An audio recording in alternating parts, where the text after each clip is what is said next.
श्रीमद्भागवत महापुराण दशम स्कंध अथ सप्तमो अध्याय सकट भंजन और त्रिणावर्त उद्धार। राजा परीक्षित ने पूछा, प्रभु, सर्वशक्तिमान भगवान श्रीहरि अनेकों अवतार धारण करके बहुत सी सुंदर एवं सुनने में मधुर लीलाएं करते हैं। वे सभी मेरे हृदय को बहुत प्रिय लगती हैं। उनके श्रवण मात्र से भगवत संबंधी कथा से अरुचि और विविध विषयों की तृष्णा भाग जाती है। मनुष्य का अंतःकरण शीघ्र से शीघ्र शुद्ध हो जाता है। भगवान के चरणों में भक्ति और उनके भक्तजनों से प्रेम भी प्राप्त हो जाता है। यदि आप मुझे उनके श्रवण का अधिकारी समझते हों तो भगवान की उन्हीं मनोहर लीलाओं का वर्णन कीजिए। भगवान श्री कृष्ण ने मनुष्य लोक में प्रकट होकर मनुष्य जाति के स्वभाव का अनुसरण करते हुए जो बाल लीलाएँ की हैं, अवश्य ही वे अत्यंत अद्भुत हैं। इसलिए आप अब उनकी दूसरी बाल लीलाओं का भी वर्णन कीजिए। श्री सुखदेव जी कहते हैं, परीक्षित, एक बार भगवान श्री कृष्ण के करवट बदलने का अभिषेक उत्सव मनाया जा रहा था। उसी दिन उनका जन्म नक्षत्र भी था। घर में बहुत सी स्त्रियों की भीड़ लगी हुई थी। गाना बजाना हो रहा था। उन्हीं स्त्रियों के बीच में खड़ी हुई सती साध्वी यशोदा जी ने अपने पुत्र का अभिषेक किया। उस समय ब्राह्मण लोग मंत्र पढ़कर आशीर्वाद दे रहे थे। नंदरानी यशोदा जी ने ब्राह्मणों का खूब पूजन सम्मान किया। उन्हें अन्न, वस्त्र, माला, गाय आदि मुहमागी वस्तुएं दीं। जब यशोदा ने उन ब्राह्मणों का स्वास्थ्य वाचन कराकर स्वयं बालक के नहलाने आदि का कार्य संपन्न कर लिया, तब यह देखकर कि मेरे लल्ला के नेत्रों में नींद आ रही है, अपने पुत्र को धीरे से शैया पर सुला दिया।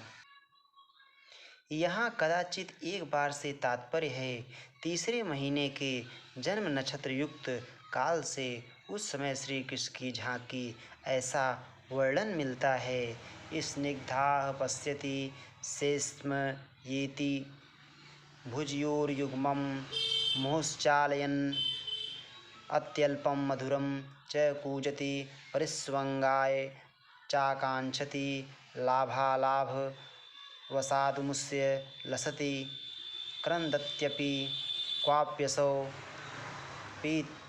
पीतस्तन्यया तया स्वपित्यपि पुनर्जाग्रन्मुदं यच्छति। स्नेह से तर गोपियों को आंख उठाकर देखते हैं और मुस्कुराते हैं। दोनों भुजाएं बार बार हिलाते हैं। बड़े मधुर स्वर से थोड़ा थोड़ा कूजते हैं। गोद में आने के लिए ललकते हैं। किसी वस्तु को पाकर उससे खेलने लग जाते हैं और न मिलने से क्रंदन करते हैं। कभी कभी दूध पीकर सो जाते हैं और फिर जागकर आनंदित करते हैं। थोड़ी देर में श्याम सुंदर की आंखें खुलीं तो वे स्तनपान के लिए रोने लगे। उस समय मनस्विनी यशोदा जी उत्सव में आए हुए ब्रजवासियों के स्वागत सत्कार में बहुत ही तन्मय हो रही थी, इसलिए उन्हें श्री कृष्ण का रोना सुनाई नहीं पड़ा। तब श्री कृष्ण रोते रोते अपने पांव उछालने लगे। शिशु श्री कृष्ण एक छकड़े के नीचे सोए हुए थे। उनके पांव अभी लाल लाल कोपड़ों के समान बड़े ही कोमल और नन्हे नन्हे थे, परंतु वह नन्हा सा पांव लगते ही विशाल छकड़ा उलट गया। हिरण्याक्ष का पुत्र था उत्कच। वह बहुत बलवान एवं मोटा तगड़ा था। एक बार यात्रा करते समय उसने लोमस ऋषि के आश्रम के वृक्षों को कुचल डाला। लोमस ऋषि ने क्रोध करके शाप दे दिया, अरे दुष्ट, जा तू देह रहित हो जा। उसी समय सांप के केंचुल के समान उसका शरीर गिरने लगा। वह धड़ाम से लोमस ऋषि के चरणों पर गिर पड़ा और प्रार्थना की, कृपा सिंधु मुझ पर कृपा कीजिए, मुझे आपके प्रभाव का ज्ञान नहीं था, मेरा शरीर लौटा दीजिए। लोमस जी प्रसन्न हो गए। महात्माओं का शाप भी वर हो जाता है। उन्होंने कहा, वैवस्वत, मनवंतर में श्री कृष्ण के चरण स्पर्श से तेरी मुक्ति हो जाएगी। वही असुर छकड़े में आकर बैठ गया था और भगवान श्री कृष्ण के चरण स्पर्श से मुक्त हो गया। उस छकड़े पर दूध, दही आदि अनेक रसों से भरी हुई मटकियाँ और दूसरे बर्तन रखे हुए थे। वे सब के सब फूट फाट गए और छकड़े के पहिए तथा धुरे अस्त व्यस्त हो गए। उसका जुआ फट गया। करवट बदलने के उत्सव में जितनी भी स्त्रियां आई हुई थी, वे सब और यशोदा, रोहिणी, नंद बाबा और गोपगण इस विचित्र घटना को देखकर व्याकुल हो गए। वे आपस में कहने लगे, अरे यह क्या हो गया? यह छकड़ा अपने आप कैसे उलट गया? वे इसका कोई कारण निश्चित ना कर सके। वहाँ खेलते हुए बालकों ने गोपों और गोपियों से कहा कि इस कृष्ण ने ही तो रोते रोते अपने पाँव की ठोकर से उसे उलट दिया है, इसमें कोई संदेह नहीं।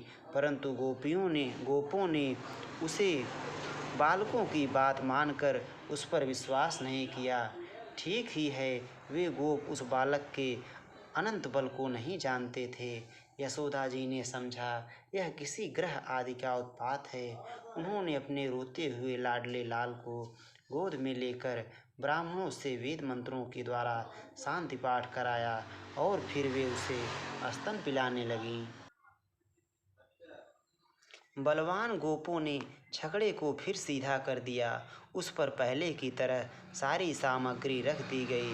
ब्राह्मणों ने हवन किया और दही, अक्षत, कुश तथा जल के द्वारा भगवान और उस छकड़े की पूजा की, जो किसी के गुणों में दोष नहीं निकालते, झूठ नहीं बोलते, दंभ, ईर्ष्या और हिंसा नहीं करते तथा अभिमान से रहित हैं। उन सत्यशील ब्राह्मणों का आशीर्वाद कभी विफल नहीं होता। यह सोचकर नंद बाबा ने बालक को गोद में उठा लिया और ब्राह्मणों से साम, ऋग और यजुर्वेद के मंत्रों द्वारा संस्कृत एवं पवित्र औषधियों से युक्त जल से अभिषेक कराया। उन्होंने बड़ी एकाग्रता से स्वस्तयन पाठ और हवन कराकर ब्राह्मणों को अति उत्तम अन्न का भोजन कराया। इसके बाद नंद बाबा ने अपने पुत्र की उन्नति और अभिवृद्धि की कामना से ब्राह्मणों को सर्वगुण संपन्न बहुत सी गौवें दी। वे गौवें वस्त्र, पुष्पमाला और सोने के हारों से सजी हुई थीं। ब्राह्मणों ने उन्हें आशीर्वाद दिया। यह बात स्पष्ट है कि जो वेदवेत्ता और सदाचारी ब्राह्मण होते हैं, उनका आशीर्वाद कभी निष्फल नहीं होता। एक दिन की बात है, सती यशोदा जी अपने प्यारे लल्ला को गोद में लेकर दुलार रही थीं। सहसा श्री कृष्ण चट्टान के समान भारी बन गए। वे उनका भार ना सह सकीं। उन्होंने भार से पीड़ित होकर श्री कृष्ण को पृथ्वी पर बैठा दिया। इस नई घटना से वे अत्यंत चकित हो रही थीं। इसके बाद उन्होंने भगवान पुरुषोत्तम का स्मरण किया और घर के काम में लग गईं। त्रिडावर्त नामक एक दैत्य था। वह कंस का निजी सेवक था। कंस की प्रेरणा से ही बवंडर के रूप में वह गोकुल में आया और बैठे हुए बालक श्री कृष्ण को उड़ाकर आकाश में ले गया। उसने ब्रजरज से सारे गोकुल को ढक दिया और लोगों की देखने की शक्ति हर ली। उसके अत्यंत भयंकर शब्द से दसों दिशाएं कांप उठी। सारा ब्रज 2 घड़ी तक रज और तम से ढका रहा। यशोदा जी ने अपने पुत्र को जहाँ बैठा दिया था, वहाँ जाकर देखा तो श्री कृष्ण वहाँ नहीं थे। उस समय त्रिडावर्त ने बवंडर रूप से इतनी बालू उड़ा रखी थी कि सभी लोग अत्यंत उद्विग्न और बेसुध हो गए थे। उन्हें अपना पराया कुछ भी नहीं सूझ रहा था। उस जोर की आंधी और धूल की वर्षा में अपने पुत्र का पता ना पाकर यशोदा को बड़ा शोक हुआ। वे अपने पुत्र की याद करके बहुत ही दीन हो गई और बछड़े के मर जाने पर गाय की जो दशा हो जाती है वही दशा उनकी हो गई। वे पृथ्वी पर गिर पड़ी। बवंडर के शांत होने पर जब धूल की वर्षा का वेग कम हो गया तब यशोदा जी के रोने का शब्द सुनकर दूसरी गोपियाँ वहाँ दौड़ आईं। नंदनंदन श्याम सुंदर श्री कृष्ण को ना देखकर उनके हृदय में भी बड़ा संताप हुआ। आंखों से आंसू की धारा बहने लगी। वे फूट फूट कर रोने लगीं। इधर तिरावर्त बवंडर रूप से जब भगवान श्री कृष्ण को आकाश में उठा ले गया तब उनके भारी बोझ को ना संभाल सकने के कारण उसका वेग शांत हो गया। वह अधिक चल ना सका।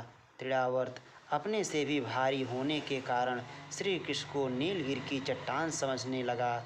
उन्होंने उसका गला ऐसा पकड़ा कि वह उस अद्भुत शिशु को अपने से अलग नहीं कर सका।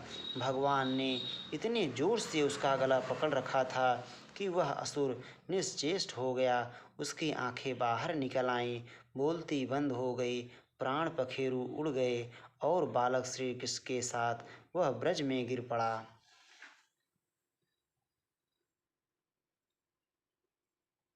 पांडु देश में सहस्त्राक्ष नाम के एक राजा थे। वे नर्मदा तट पर अपनी रानियों के साथ विहार कर रहे थे। उधर से दुर्वासा ऋषि निकले परंतु उन्होंने प्रणाम नहीं किया। ऋषि ने शाप दिया, तू राक्षस हो जा। जब वह उनके चरणों पर गिरकर गिड़गिड़ाया तब दुर्वासा जी ने कह दिया, भगवान श्री कृष्ण के श्री विग्रह का स्पर्श होते ही तू मुक्त हो जाएगा। वही राजा त्रिरावर्त होकर आया था और श्री कृष्ण का संस्पर्श प्राप्त करके मुक्त हो गया। वहाँ जो स्त्रियाँ इकट्ठी होकर रो रही थीं, उन्होंने देखा कि वह विकराल दैत्य आकाश से एक चट्टान पर गिर पड़ा और उसका एक एक अंग चकनाचूर हो गया। ठीक वैसे ही जैसे भगवान शंकर के बाणों से आहत हो त्रिपुरासुर गिरकर चूर चूर हो गया था। भगवान श्री कृष्ण उसके वक्षस्थल पर लटक रहे थे। यह देखकर गोपियाँ विस्मित हो गईं। उन्होंने झटपट वहाँ जाकर श्री कृष्ण को गोद में ले लिया और लाकर उन्हें माता को दे दिया। बालक मृत्यु के मुख से सकुशल लौट आया। यद्यपि उसे राक्षस आकाश में उठा ले गया था फिर भी वह बच गया। इस प्रकार बालक श्री कृष्ण को फिर पाकर यशोदा आदि गोपियों तथा नंद आदि गोपों को अत्यंत आनंद हुआ। वे कहने लगे, अहो यह तो बड़े आश्चर्य की बात है। देखो तो सही यह कितनी अद्भुत घटना घट गई। यह बालक राक्षस के द्वारा मृत्यु के मुख में डाल दिया गया था परंतु फिर जीता जागता आ गया और उस हिंसक दुष्ट को उसके पाप ही खा गए। सच है, साधु पुरुष अपने समता से ही संपूर्ण भयों से बच जाता है। हमने ऐसा कौन सा तप, भगवान की पूजा, प्याऊ पौसला, कुआं बावली, बाग बगीचे आदि पूर्त यज्ञ दान अथवा जीवों की भलाई की थी जिसके फल से हमारा यह बालक मरकर भी अपने स्वजनों को सुखी करने के लिए फिर लौट आया। अवश्य ही यह बड़े सौभाग्य की बात है। जब नंद बाबा ने देखा कि महावन में बहुत सी अद्भुत घटनाएं घटित हो रही हैं तब आश्चर्यचकित होकर उन्होंने वसुदेव जी की बात का बार बार समर्थन किया। एक दिन की बात है, यशोदा जी अपने प्यारे शिशु को अपने गोद में लेकर बड़े प्रेम से स्तनपान करा रही थीं। वे वात्सल्य स्नेह से इस प्रकार सराबोर हो रही थीं कि उनके स्तनों से अपने आप ही दूध झरता जा रहा था। जब वे प्रायः दूध पी चुके और माता यशोदा उनके रुचिर मुस्कान से युक्त मुख को चूम रही थी, उसी समय श्री कृष्ण को जम्हाई आ गई और माता ने उनके मुख में यह देखा। स्नेहमयी जननी और स्नेह के सदा भूखे भगवान, उन्हें दूध पीने से तृप्ति ही नहीं होती थी। माँ के मन में शंका हुई, कहीं अधिक पीने से अपच ना हो जाए। प्रेम सर्वदा अनिष्ट की आशंका उत्पन्न करता है। श्री कृष्ण ने अपने मुख में विश्वरूप दिखाकर कहा, अरे मैया, तेरा दूध मैं अकेले ही नहीं पीता हूँ, मेरे मुख में बैठकर संपूर्ण विश्व ही इसका पान कर रहा है। तू घबरावे मत। उसमें आकाश, अंतरिक्ष, ज्योतिर्मंडल, दिशाएं, सूर्य, चंद्रमा, अग्नि, वायु, समुद्र, द्वीप, पर्वत, नदियाँ, वन और समस्त चराचर प्राणी स्थित हैं। जब भगवान श्री कृष्ण ने अपना मुंह खोला तो ये सारी चीज़ें उनकी माता ने देखा। परीक्षित अपने पुत्र के मुंह में इस प्रकार सहसा सारा जगत देखकर मृग शावक नैनी यशोदा जी का शरीर कांप उठा। उन्होंने अपनी बड़ी बड़ी आंखें बंद कर ली। वे अत्यंत आश्चर्यचकित हो गईं। वात्सल्यमयी यशोदा माता अपने लाला के मुख में विश्व देखकर डर गईं, परंतु वात्सल्य प्रेम रस भावित हृदय होने से उन्हें विश्वास नहीं हुआ। उन्होंने यह विचार किया कि यह विश्व का बखेड़ा लाला के मुंह में कहाँ से आया। हो ना हो यह मेरी इन निगोड़ी आँखों की ही गड़बड़ी है। मानो इसी से उन्होंने अपने नेत्र बंद कर लिए। इति श्रीमद्भागवते महापुराणे पारमहंस्यां संहितायां दशमस्कन्धे पूर्वार्धे त्रियावर्तमोक्षो नाम सप्तमो अध्यायः। श्रीराधावल्लभ लाल की जय।